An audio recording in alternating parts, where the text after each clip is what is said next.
শ্ৰদ্ধাৰ ৰাইজ, এই মাহকেইটা বিশেষকৈ ছেপ্টেম্বৰৰ পিছত এই মাহকেইটা আমি কষ্টৰ মাজেৰে পাৰ কৰিছোঁ, হয়। কিন্তু কষ্টৰ মাজতো আমি কেইটামান ভাল খবৰো পাইছোঁ। ৩৫,০০০ ল'ৰা ছোৱালীয়ে এটকা নিদিয়াকৈ চৰকাৰী চাকৰি পালে। যোৱা কালিৰ পৰা এই চাকৰি পোৱা ল'ৰা ছোৱালীৰ পিতৃ মাতৃৰ আবেগে কৰবাত নহয় কৰবাত মোৰ মনটোক অত্যন্ত প্ৰশান্তিৰে পৰিপূৰ্ণ কৰি তুলিছে। মই মনে মনে ভাবিছিলোঁ, পেট্ৰল ডিপুত পেট্ৰল দিয়া ল'ৰাজনে চাকৰি পাইছে, কোনোবা শ্ৰমিকৰ সন্তানে চৰকাৰী চাকৰি পাইছে, কোনোবা কৃষকৰ সন্তানে চৰকাৰী চাকৰি পাইছে। ইয়াতকৈ অসমৰ বাবে আনন্দৰ কথা একোৱে হ'ব নোৱাৰে। ৰাকেশ পালৰ দিনৰ অসমখনক আজি আমি এখন নতুন অসমলৈ পৰিৱৰ্তন কৰিব পাৰিলোঁ। এইখনে আমাৰ আকাংক্ষিত অসম।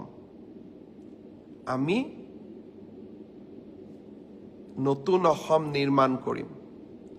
কাৰোবাৰ সৰু সৰু কথাত ৰাজনীতি কৰি নহয়, আমি ইতিবাচক কামৰ জৰিয়তে, পজিটিভ কামৰ জৰিয়তে আমি এখন অসমত,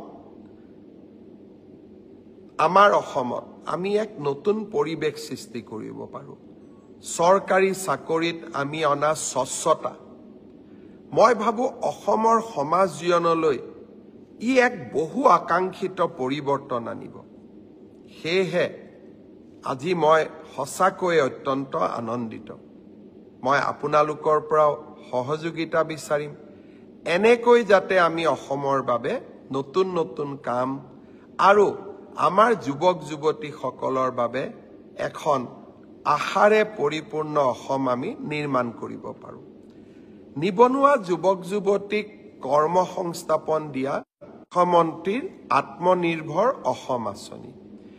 এই আঁচনিৰ জৰিয়তে আমি ২ লাখ যুৱকক ২ লাখ টকাৰ ঋণ আৰু অনুদান প্ৰদান কৰোঁ, যাৰ জৰিয়তে তেখেতসকলে জীৱন বাটত আগুৱাই যাবলৈ প্ৰেৰণা পায়। মই অত্যন্ত আনন্দিত যে এই বছৰৰ ৭৫,০০০ যুৱক যুৱতীৰ নিৰ্বাচনৰ প্ৰক্ৰিয়াটো সম্পূৰ্ণ হৈছে। অহা ডিচেম্বৰ মাহত আমি আপোনালোকক মাতি আনি ২ লাখ টকাৰ প্ৰথম কিস্তি ১ লাখ টকা প্ৰদান কৰিম। ইয়াৰ সমান্তৰালভাৱে যোৱাবাৰ আমি যি ২৫,০০০ যুৱক যুৱতীক ১ লাখ টকা দিছিলোঁ যোৱা বছৰত, তেওঁলোকে যদি এই ১ লাখ টকাটো ভালকৈ ব্যৱহাৰ কৰিছে, তেওঁলোকক দ্বিতীয় কিস্তিৰ ১ লাখ টকা দিবলৈও মই আপোনালোকক গুৱাহাটীলৈ আমন্ত্ৰণ জনাম। অৰ্থাৎ ৭৫,০০০ আৰু ২৫,০০০, ১ লাখ ল'ৰা ছোৱালীয়ে আত্মসংস্থাপনৰ সুযোগ পাব। লগে লগে আৰু ১ লাখ যুৱক যুৱতীক এই আঁচনিত আনিবৰ কাৰণে আমি নতুনকৈ বিজ্ঞাপনো দিয়া আৰম্ভ কৰিম। এইকেইটা দিন মোক বহুত যুৱক যুৱতীয়ে কৈ আছে যে মামা, আপুনি কৈছিলে যে ২০২৫ চনত BA BSc পাছ কৰা ছাত্ৰ ছাত্ৰীসকলক আমি প্ৰত্যেক মাহত ২৫০০ টকাকৈ দিয়াৰ আঁচনি এখন ৰূপায়ণ কৰিম, মুখ্যমন্ত্ৰীৰ জীৱন প্ৰেৰণা আঁচনি। এই আঁচনিখন কি হ'ল? অহা ১ নৱেম্বৰত ইয়াৰ আবেদনৰ পৰ্টেলটো আমি মুকলি কৰি দিম। আপোনালোকে আবেদন কৰিব পাৰিব। অৰ্থাৎ যিমান আমি প্ৰতিশ্ৰুতি দিওঁ, প্ৰত্যেকটো প্ৰতিশ্ৰুতিক আমি ৰূপায়ণৰ বাবে প্ৰচেষ্টা কৰোঁ। অৰুণোদয় হওক, মহিলা উদ্যমিতাই হওক, অসমৰ লাখ লাখ দৰিদ্ৰ পৰিয়ালৰ মুখলৈ আমি আজি হাঁহি বিৰিঙাইছোঁ।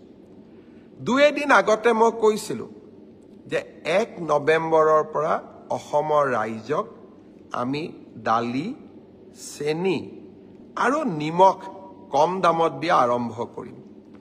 লগতে মই আই মাতৃসকলক কৈছিলোঁ যে আমি আপোনালোকক গেছৰ চিলিণ্ডাৰ কিনিলেও ২৫০ টকা ৰাজ সাহায্য দিম।